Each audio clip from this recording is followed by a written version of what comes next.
Hello everyone and welcome back to my Warhammer Guides. This is Brady and today I will be discussing why you should be using the ITC Missions and rule set instead of the base Games Workshop rules if you are trying to play the most balanced way possible. First off, let me explain what the ITC is. The ITC is the Independent Tournament Circuit and it is run by the guys over at Frontline Gaming. A couple of years ago, in the dark ages of 40k, Games Workshop gave up on competitive 40k altogether and there was nothing to do. No tournaments, no campaigns, nothing. So the guys at Frontline Gaming decided that they would take it upon themselves to create the ITC to get competitive 40k going. So they started hosting tournaments and discovered that there were a lot of imbalances in the base rules from Games Workshop, since the base rules were always meant to be fluffy and fun and not really balanced for competitive. So Frontline Gaming made some small changes to keep competitive integrity intact so that games were decided by skill and strategy and not just blind luck. So now that you know what the ITC and FLG is, let's discuss why using the rule set is much more balanced for match play and for tournaments. How I am going to format my argument is that I will first go over something that is balanced in the base rules of 8th edition, and then I will state what the ITC has changed to balance it out, therefore trying to prove my hypothesis that the ITC rules and missions are more balanced for match play.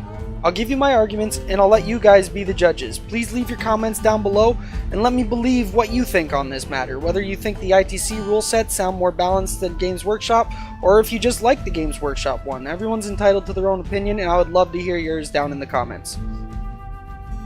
So, to get into it, we already said that Warhammer 40k was not created to be a competitive game. It's meant to be a fun pastime to do with friends. So a lot of rules are based off of fluff. To give an example, I just recently purchased some Grey Knight data cards for my Grey Knight army. Included in these data cards are 36 tactical objectives to be used in Maelstrom of War games. If you don't know what these are, refer back to my video, What You Need to Play 40k.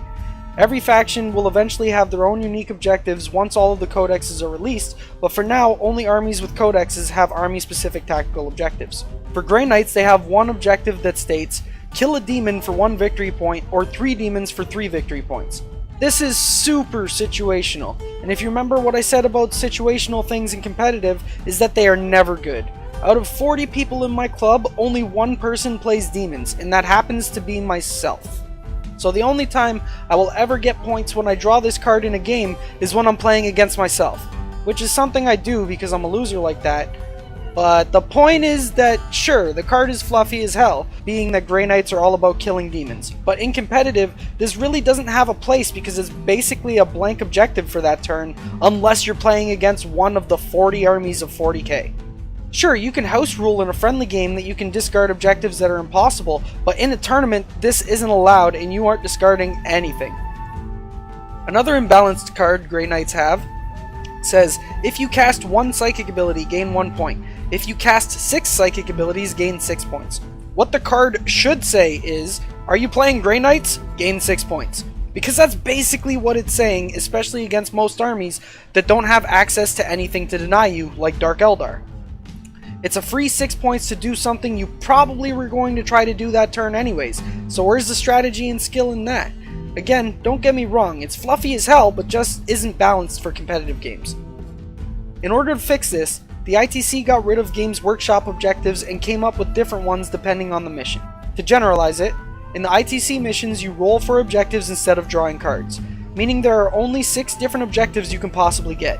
If you roll doubles, you always re-roll, so if you roll a 1, and a 2, you re-roll one of those 1s until you have 3 different numbers. You then check the numbers on the objective chart and then pick whichever 2 you think are the easiest to achieve for yourself. So for the most part, their objective rolls are something like 1, 2, and 3 are get objectives 1, 2, and 3, and the rolls 4, 5, and 6 are kill something to get a victory point. So let's say you rolled 1, 2, and 4. You could choose, yes, that's right, you choose, between get objective 1, get objective 2, and kill something. So now you get to tactically choose which 2 are going to be the easiest for you. This is more balanced since you have much more control over how you are trying to win the game instead of hoping you draw the exact cards you need out of a 36 card deck. You're also probably confused why I only said get objectives 1, 2, and 3 and left out 4, 5, and 6. And that brings us to the next change that the ITC made for the better. Games Workshop missions use 6 objectives numbered 1 through 6. This causes some imbalance due to luck because normally your opponent has 3 objectives on their side of the board and you have 3 on yours. Sometimes you can have horrible luck and constantly draw get objective 6, which is way in the back corner on their side. This again causes luck and chance to be too big of an issue, so it needed to be changed slightly. ITC missions use 6 objectives still, except they're used in 2 sets of 3, meaning you will have 2 objective number 1s, 2 objective number 2s, and 2 objective number 3s.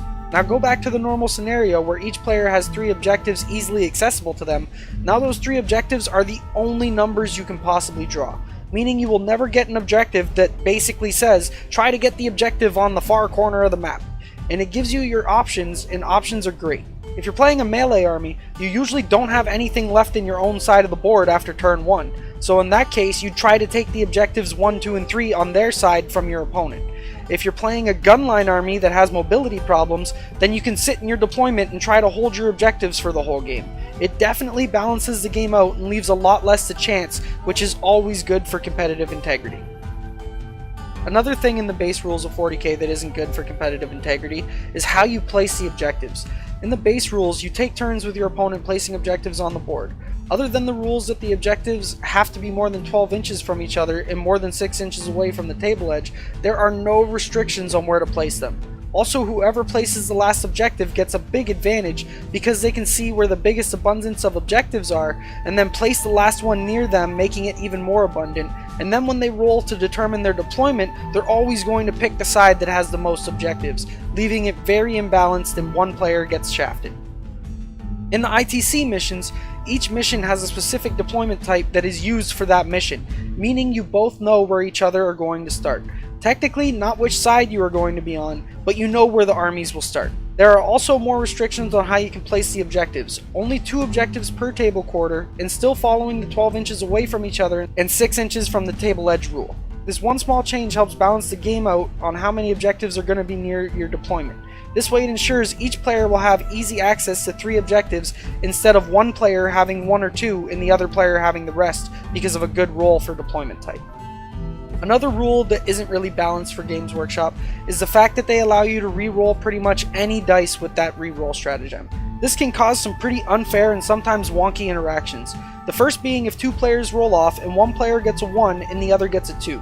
Obviously the player that rolled a 1 is going to want to spend a command point to re-roll. So now a weird interaction is going to take place where the second player now has to decide if they want to spend a command point to re-roll their 2, since chances are that the person will win the roll-off because of their re-roll. The other weird interaction that can come from this, because GW has never stated how this is actually supposed to work, what if player 2 wants to wait to see what player 1 rolls with his re-roll so he doesn't actually waste a command point if he doesn't need to? Again, this is just a wonky situation that can be avoided just by having a rule that says roll-offs are final. And that's that. Simple. And that's what the ITC did. Added a rule that said roll-offs are final. The other rules you aren't allowed to re-roll in ITC are pretty self-explanatory, and those are stealing the initiative and the rolls to see if the game ends. The seize the initiative roll is not allowed to be re-rolled because otherwise everyone would always do it. It's such a huge roll that has such a huge impact on the overall game, you'd be dumb to not use a command point to re-roll if it was allowed. And that's why the ITC forbidded it. And the rolls to see if the game ends is pretty self-explanatory too, because situations can arise where someone plays keep away for the last couple turns because they know they have 1 command point left and they are dead set on the game ending turn 5. I don't want to get into it too much because this video is getting longer than it should be, but just trust me from experience when I say it's not fair or balanced and causes bad interactions if it's allowed. The final thing I want to discuss is not the final change the ITC has made, because in fact there are a lot more changes that they have made. These are just the big ones. The final thing I'm going to discuss is the mechanic on how the game decides who goes first. In the base rules, it's whoever finishes deploying first that goes first. Which at first doesn't seem like it's too bad, because if you know your opponent is going first, you can counter deploy. Which is somewhat true, but it still gives way too much of advantage to the player going first, and here's why. If I know I'm going to go first because I have less units, then I feel inclined to bring the most elite list possible, meaning the biggest and baddest units I could fit. For example, Magnus, Mortarion, and 2 Renegade Knights in a 2,000 point list. I only have 4 drops, meaning I will most likely go first every game.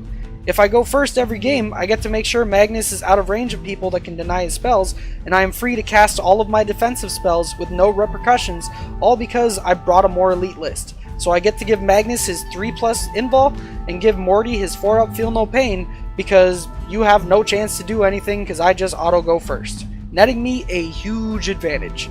That's not even considering the casualties I will cause after buffing my guys. I can honestly straight up win the game on turn 1 against most armies with this mechanic. So what ITC did to fix this was change it so that whoever finished deploying first got a +1 to the roll off to decide who goes first, and the losing player can still try to seize the initiative. This is so much more balanced for the game, and I wouldn't bring that list I just mentioned to a tournament that uses this rule set, and the reason being, there's a good chance Magnus and Morty die on turn 1 if I don't get my defensive spells off, meaning I might actually be forced to play a real competitive list instead of a cheesy one. Gunlines, which are the most meta right now, would actually have to think about their deployment in case they go second. Putting your guys on the front line will now actually be a high risk, high reward like it used to be instead of a slight risk, high reward like it is now with the auto go first. I say slight risk because seizing is still a thing. So to summarize this all up, going back to what I've been trying to say this whole article, is that you want strategy to be the biggest factor on why you win a game. Sure, luck will always have a little bit to do with it because Warhammer 40k is a dice game after all, but you don't want luck to be the deciding factor because it really feels like shit when you outplay your opponent super hard, but they drew good cards and you didn't, so you lose. It also doesn't feel good when you took the time to make a real competitive army and your opponent shows up with super cheese just so they can go first and annihilate half your army before you have a chance to do anything. With the ITC missions and rules, strategy and skill is always going to be the defining factor of why you won your game, and not luck. And the same can't be said about the Games Workshop rules. Another thing I failed to mention is the guys from Frontline Gaming who made the ITC actually helped write the rules for 8th edition with Games Workshop. These guys literally get paid to create competitive Warhammer, and they are GW's consultants for match play. So anything these guys say about competitive 40k I would always take as gospel. Especially anybody who wants to practice for tournaments. Most bigger tournaments use ITC rules, which can be found here. In fact, if you type in Warhammer Tournament on Google, ITC tournaments are going to be the ones that pop up within the first couple of searches, probably even the first search. And that's because Frontline Gaming has been putting on the big tournaments for the last couple of years now. Games Workshop, like I said, backed out and Frontline Gaming took over the tournament scene. Whenever I'm talking about competitive Warhammer 40k, I am always referring to ITC rule sets and ITC games because that is competitive Warhammer. Otherwise, you're just playing casual Warhammer. Also, I feel like I have to mention, don't get me wrong, I actually really like the Games Workshop rules. And normally when I play friendly games with people, I use the Games Workshop rules. It's just when I'm going to a tournament and I want strategy to be the deciding factor if I win or not and not luck, then I will not play with the Games Workshop rules because they are made to be fluffy and fun. They're not made to be competitive. So again, keep that in mind. I don't have anything against the Games Workshop rules. They're still fun to play, they're very fluffy. It's just the Games Workshop rules lean more towards chance being the reason you won, whereas the ITC lean more towards your strategy and skill. Anyways, I hope I taught you guys something about 40k, at least the competitive side of it, and I hope to see you in my next video. Thanks for watching everyone, and happy wargaming.